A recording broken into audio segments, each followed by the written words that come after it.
यदि तुम योगी होना चाहते हो तो तुम्हें स्वतंत्र होना पड़ेगा और अपने आप को ऐसे वातावरण में रखना होगा जहां तुम सर्व चिंताओं से मुक्त होकर अकेले रह सकते हो।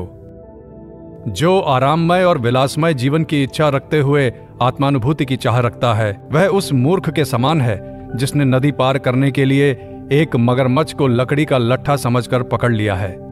अरे तुम लोग पहले ईश्वर के राज्य और धर्म की प्राप्ति के लिए प्रयत्न करो और शेष ये सब वस्तुएं तुम्हारे पास अपने आप ही आ जाएंगी। उसी के पास सभी वस्तुएं आती हैं जो किसी की परवाह नहीं करता।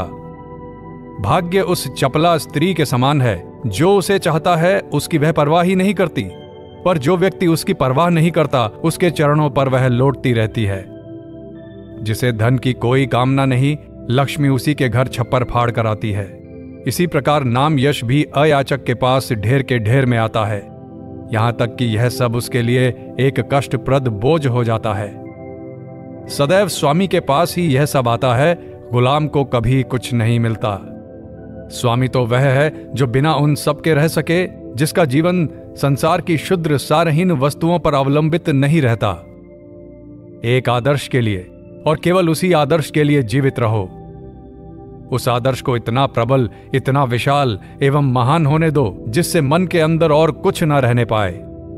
मन में अन्य किसी के लिए भी स्थान न रहे, अन्य किसी विषय पर सोचने के लिए भी समय न रहे। क्या तुमने देखा नहीं किस प्रकार कुछ लोग धनी बनने की वासना रूपी अग्नि में अपनी समस्त शक्ति, समय, बुद्धि, शरीर, यहां तक कि अपना सर्वस्व स्वाहा कर देते हैं।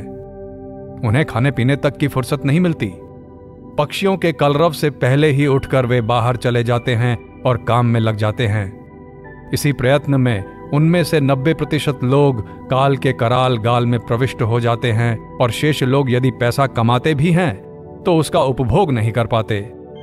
मैं यह नहीं कहता कि धनवान बनने के लिए प्रयत्न करना बुरा है, वह बहुत ही अद्भुत है, आश्चर्यजनक है। क्यों? यह क्या दर्शाता है?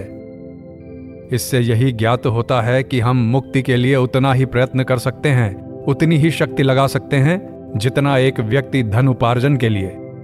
हम जानते हैं कि मरने के उपरांत हमें धन इत्यादि सभी कुछ छोड़ जाना पड़ेगा। इस पर भी देखोगे हम इनके लिए कितनी शक्ति नष्ट कर देते हैं। अतः हमको उस वस्तु की प्राप्ति के लिए जिसका कभी नाश नहीं होता और जो चिरकाल तक हमारे साथ रहती है, क्या सहस्र गुनी अधिक शक्ति नहीं लगानी चाहिए?